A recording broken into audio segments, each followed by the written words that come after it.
It's midnight and you're tuning into Nightline with me, Nurin Razmyn. The top stories. Malaysia to send protest note to the Philippines over maritime boundary dispute. And Malaysia-Peru to strengthen ASEAN-Pacific cooperation.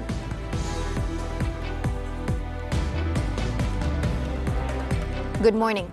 Malaysia is sending a protest note to the Philippines regarding its two new maritime laws that infringe on Sabah's maritime boundaries.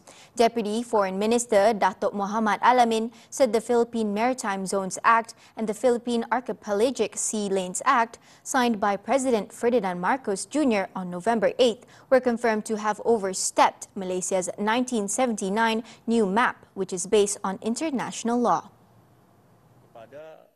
Muhammad Alamin said this when winding up the debate on the Supply Bill 2025 at the committee stage for the Foreign Ministry in the Dewan Rakyat on Thursday. Kita telah pun memuktamadkan dan mempertimbangkan beberapa isu-isu utama yang akan kita masukkan dalam nota bantahan kita. Dan nota bantahan ini kita akan hantar hari ini juga demi menunjukkan komitmen kita bahawa hak kedaulatan negeri Sabah dan negara kita akan terus kita pertahankan. He added that reference documents related to these laws also touched upon the Philippines' claim over Sabah. According to international media reports, the Philippines' two new maritime laws are seen as an effort to strengthen Manila's claims over control of the South China Sea, which remains disputed to this day. Now sending the protest notes in a timely move not only because it infringes on Sabah's maritime boundaries, but according to geostrategist Dr. Azmi Hassan, it also appeared to be a Philippine agenda relating to its ongoing dispute with China over the South China Sea. Well, regarding Malaysia, why we put out our protest note, because the problem is when Manila created these two laws, they established a baseline which is very near to the Sabah maritime area. And so when they use this particular baseline to put out their territorial EEZ zone exclusive economic, it encroached into Sabah EEZ and partly encroached into Sabah territorial water. And we know that even though Manila said their law is based on UNCLOS, the United Nations Convention on Law of the Sea, but it encroached its neighbors. So we know, I think, the purpose of it or why they encroached the baseline on Sabah Maritime. And I think that's the reason why we put a protest note to the Manila in this case. Malaysia has stated its commitment to strengthening economic relations with Peru, including developing Changi Port as a strategic pathway for the penetration of Malaysian halal products into Latin America. Peru also welcomed the strategic role of Changi Port as a multi-purpose hub that will strengthen bilateral trade. Both countries said this in a joint statement released by Prime Minister Datuk Seri Anwar Ibrahim and Peruvian President Dina Ursula Boluarte Zegara in Lima. The focus on the halal ecosystem was discussed in a meeting between Anwar and Boluarte at the Peruvian government palace. Upon his arrival at the palace, the Prime Minister also accorded a state reception. The two leaders then proceeded to hold a closed-door meeting followed by a bilateral meeting. Both leaders emphasized the importance of strengthening this relationship through the ASEAN-Peru Development Partnership Committee, which will also enable greater cooperation in areas such as trade, security and social development. We look forward to further collaborate on investments, trade, on your port, on your energy, and similarly in our economic sectors. Peru also welcomes the strategic role of Changi Port as a multi-purpose hub that will strengthen bilateral trade. In this regard, Malaysia has been invited to participate in the development of the Logistics, Industrial and Technology Hub on the central coast of Peru, which is set to be launched alongside the opening of the new port. To further boost bilateral ties, the Peruvian president has also accepted Anwar's invitation to visit Malaysia. Anwar and Boluarte later witnessed the signing of 3 memoranda of understanding. 2 of these were for cooperation in the halal industry and cooperation in the field of agriculture. The third was for cooperation in the field of gastronomy. At a separate function, Anwar stressed the importance of not being dictated by anyone. Instead, he said countries must be guided by what is best for their countries as determined by its own people. I think with Peru, Malaysia takes the same position that we must be more open, very neutral. In ASEAN, we call it centrality. We still number one investors still in America, United States of America, but as a great trading partner is of course with China. So we are working very well in this, I think, and that should be the way forward. We should not be, dictated by anyone. We should be dictated by our own people. He said this in his opening remarks during the roundtable with captains of industry from Malaysia and Peru. Anwar also stressed the importance of strengthening ties with the global south, highlighting the vast untapped potential and emerging opportunities in the region. The meeting was attended by 22 representatives from 20 organizations, including major Peruvian conglomerates. Meanwhile, Anwar also launched Yinsen Holdings Berhad's Matarani Solar Park in Peru. Yinsen Renewables has completed the acquisition of the 97-megawatt peak Matarani solar project in Peru from Greenergy Renewables. The project is located in the Molendo Desert in the Arequipa region, one of the world's highest solar irradiation areas. The government will release the final version of the Code of Conduct for social media platform providers by next week. Communication Minister Fahmi Fadzil said these social media platforms have been given until December to register their companies with the Malaysia Communications and Multimedia Commission (MCMC). Saya percaya ramai banyak platform sedang menunggu kod tata laku dan ada yang meminta sedikit maklumat mengenai beberapa undang-undang termasuk undang-undang keselamatan dalam talian yang bakal dibawa ke Parlimen. Fahmi also reminded social media platforms such as TikTok, Facebook and Instagram that failure to register will result in legal consequences, including fines or other legal actions.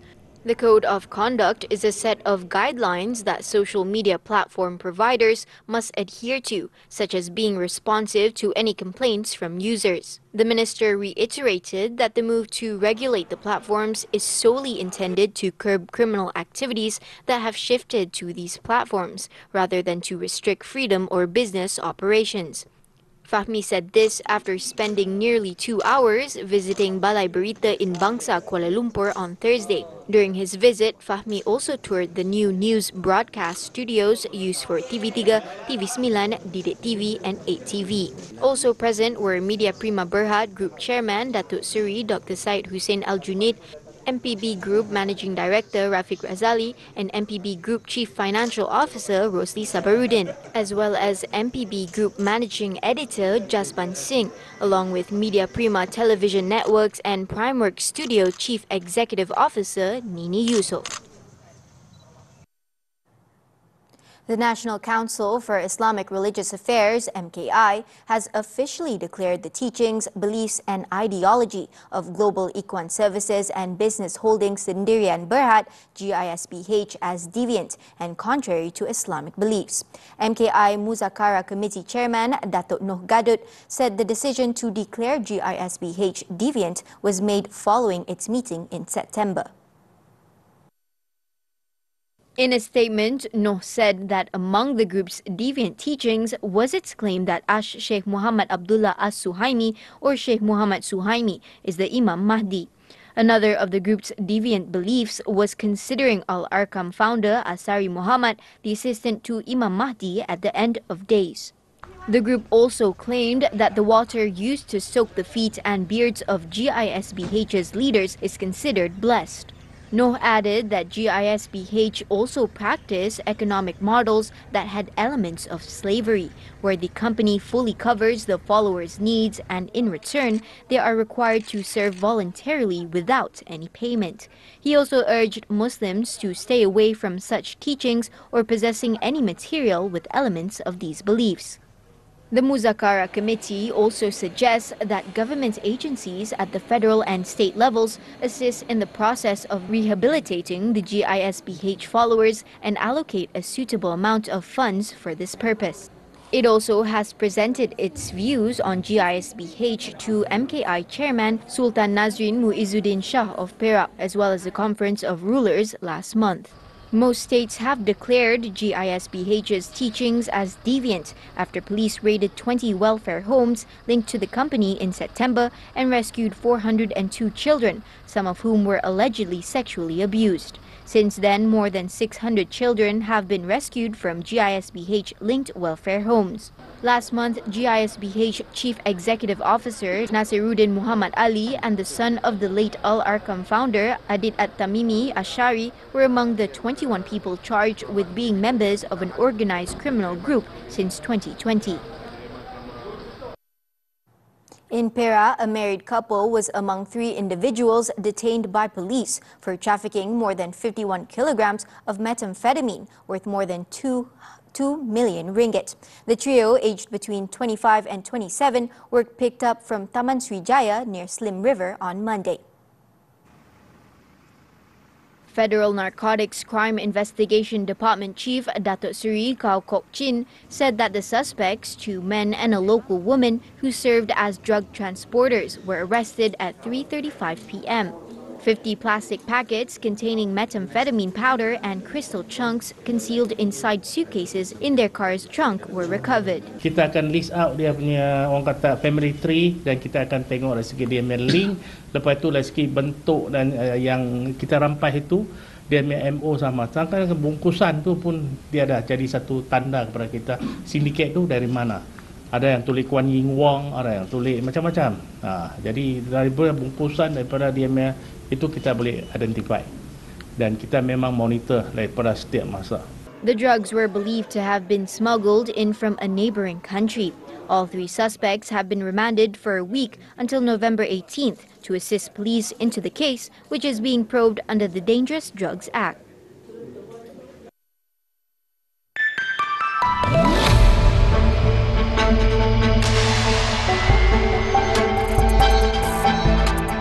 Malaysia's banking sector credit growth is expected to see an increase of 6% in 2025. According to the S&P Global Banking Outlook 2025 report, the growth will be supported by higher economic growth and a rise in corporate demand, led by key infrastructure projects. In the report released on Thursday, it is forecasted that Malaysia's bank net interest margin could decrease by 3 to 5 basis points, following intense competition for both loans and deposits. Over the next 2 years, return on assets is expected to remain between 1.2% and 1.3%. Overall, the banking sector in Asia Pacific is likely to remain volatile, despite recent relief from interest rate hikes in the United States. While most Asia-Pacific central banks are expected to gradually lower interest, the timing and pace of these cuts will depend on domestic economic conditions. The Malaysian Automotive Association, MAA, said the country's new car sales volume, or total industry volume TIV, could reach 800,000 units this year, driven by strong year-end promotions and robust demand for national cars. TIV could exceed the association's July forecast of 765,000 units, following better-than-expected performance in the first 10 months of the year. MAA President Muhammad Shamsur Muhammad Zain said that the association's initial projection for the year was 740,000 units. He said the final 2 months look promising, especially with ongoing promotions by car manufacturers. Year-to-date, TIV has reached 664,002 units, data from MAA showed, which is 135,998 units short of its 800,000 target.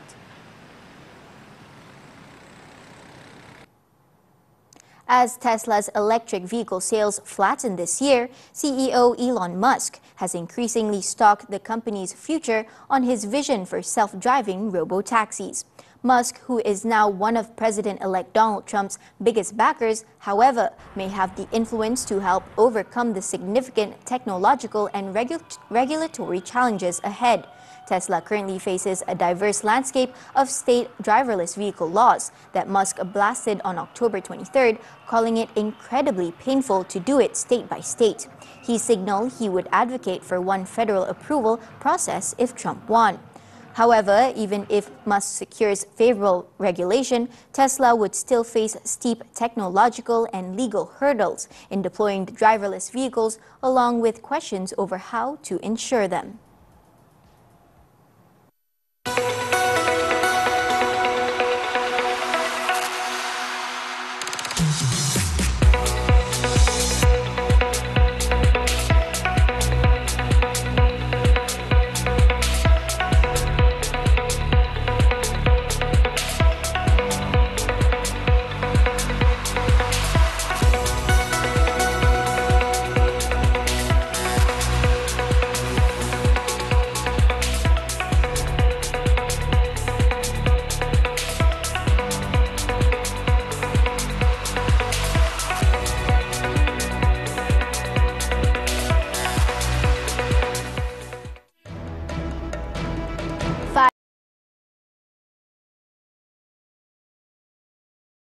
After this breather.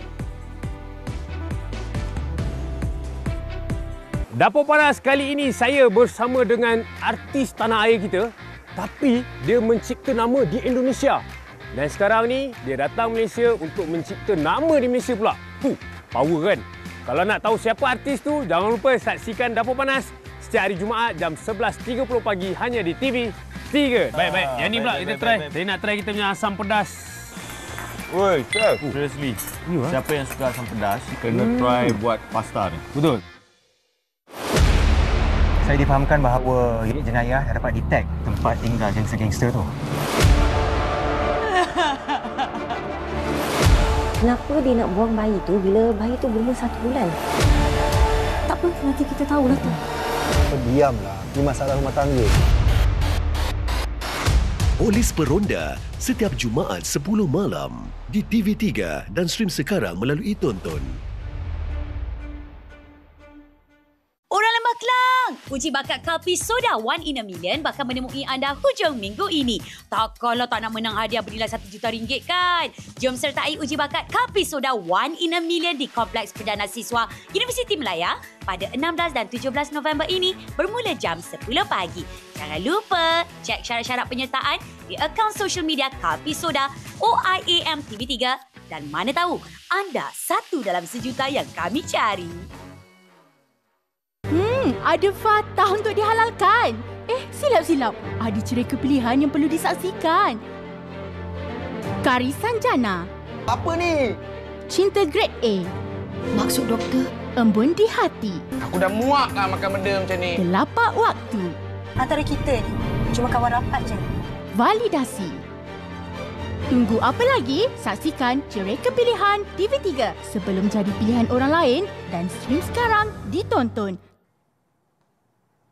We're back with sports football, the international friendly.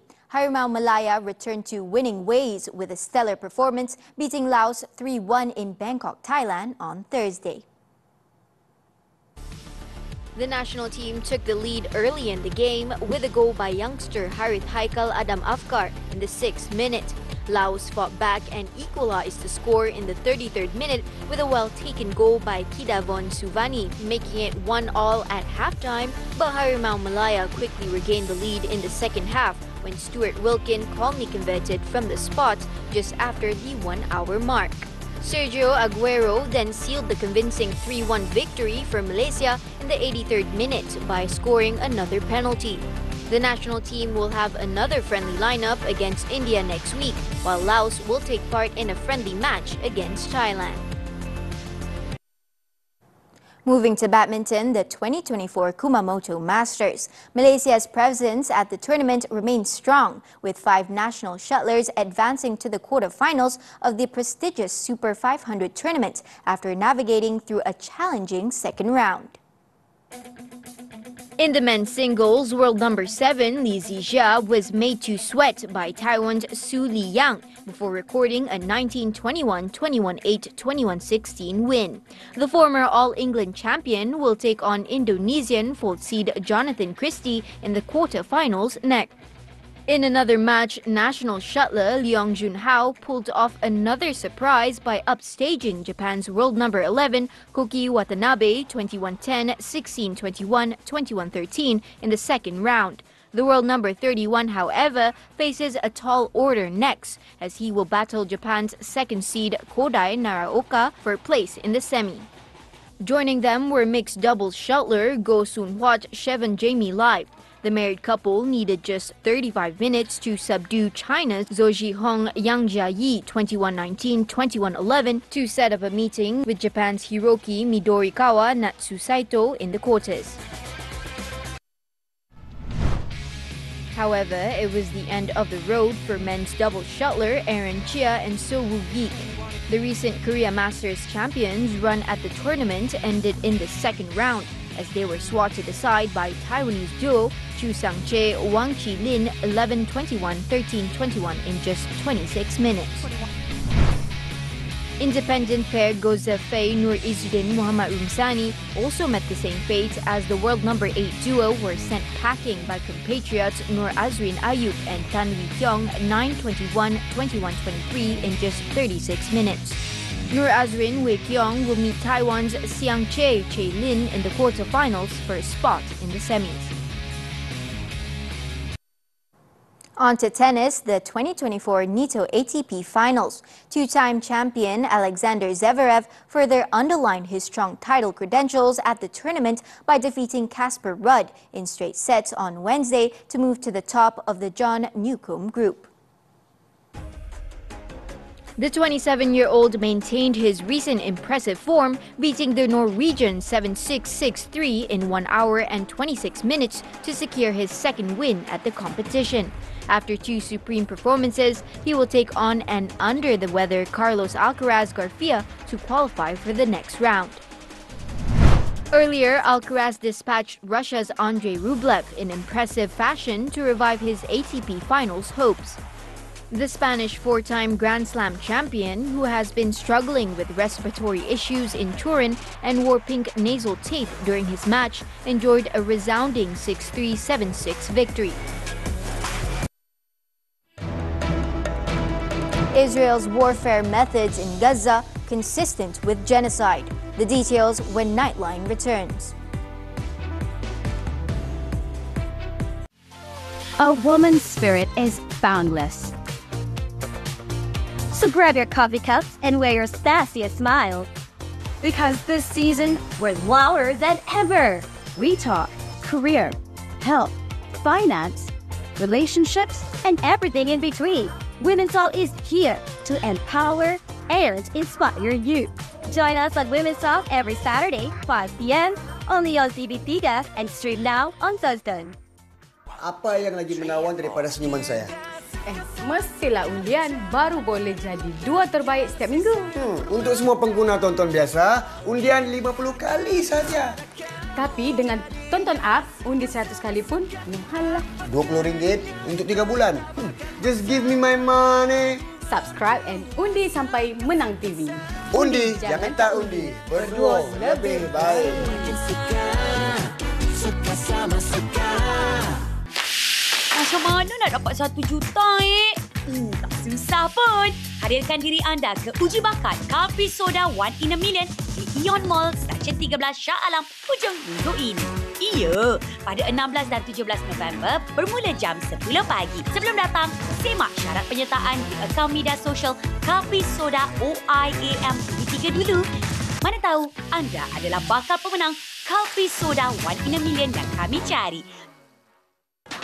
Annyeong Cinggu! Masa untuk K-Drama! Dear M, Strong Girl Bong Soon, Descendants of the Sun. Layan drama Korea pilihan anda setiap Isnin hingga Khamis 11 malam dan ulangannya Jumaat dan Sabtu 5.30 petang di Tramsarang TV3 dan stream sekarang melalui Tonton. Memang debak lah. On to the foreign front, U.S. President Joe Biden and President-elect Donald Trump both advocated for a smooth transfer of power during their first meeting since Trump won the presidential election last week. The meeting in Washington, D.C. on Wednesday marked the first time Trump had set foot in the White House in 4 years. The two leaders took part in a quick photo op before sitting down in front of a burning fireplace, where they exchanged pleasantries in front of the cameras. Conversing in the White House's Oval Office, Biden said he was looking forward to having a smooth transition and told the president-elect his team would do everything they can to make sure Trump is accommodated. Trump responded by thanking Biden and saying he appreciates very much a transition that's smooth. The cordial exchange marked a contrast from the last presidential election when Trump failed to invite Biden to the White House after Biden's victory in 2020, bucking tradition.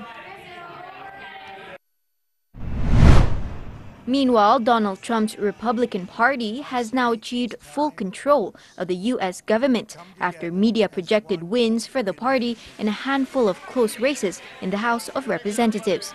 In the 100-seat Senate, Republicans will control 53 seats, while Democrats and Democratic-aligned independents will take 47 seats. This will give the president-elect significant authority to enact his agenda on the economy, immigration, and other key issues. It also leaves Democrats with less leverage to challenge policies they disagree with, though narrow margins mean Senate Republicans could still struggle to secure enough votes for some actions. However, how large a majority Republicans will have in the House of Representatives remains to be seen. A UN Special Committee on Thursday said Israel's warfare methods in Gaza are consistent with genocide, including the use of starvation as a weapon of war. The committee, tasked to investigate Israeli practices, has now released a new report which determined that mass civilian casualties and life-threatening conditions are intentionally imposed on Palestinians in Gaza by the Zionist army in its 14-month war. In a press release, it said since the beginning of the war, Israeli officials have publicly supported policies that strip Palestinians of the very necessities required to sustain life: food, water, and fuel, adding these statements along with the systematic and unlawful interference of humanitarian aid make clear Israel's intent to instrumentalize life-saving supplies for political and military gains. The report's findings that Israel intentionally withholds aid from the Strip, uses starvation as a weapon of war, and is careless in its infliction of civilian casualties are consistent with other UN and humanitarian condemnations of Israel's war conduct. Typhoon Usagi slammed into the Philippines on Thursday as authorities rushed to evacuate thousands of people from coastal areas. The National Weather Service said Usagi made landfall in the town of Bagao at 5:30 a.m. local time, with winds of 175 kilometers an hour. The National Weather Agency had initially raised its highest storm alert, but downgraded to its second highest as Usagi made landfall. It said the winds could cause considerable damage to structures of light materials, moderate damage even to structures otherwise considered low risk, and uproot large trees within the next 12 hours. Intense to torrential rain and potentially life-threatening coastal waves of up to 3 meters were also forecast over 2 days. This is the country's 5th storm in the month, as the brutal wave of weather disasters have already killed 159 people.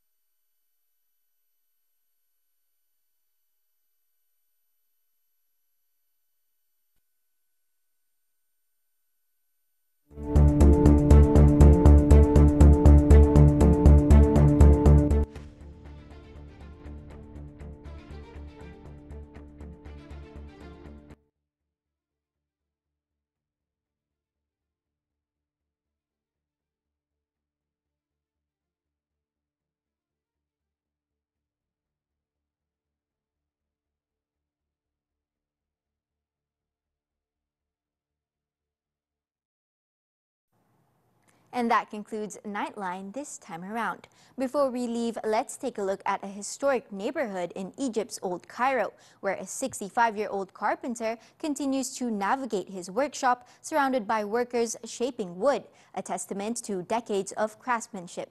With that, I'm Nurin Razmyn. Thank you for tuning in and stay safe, Malaysia.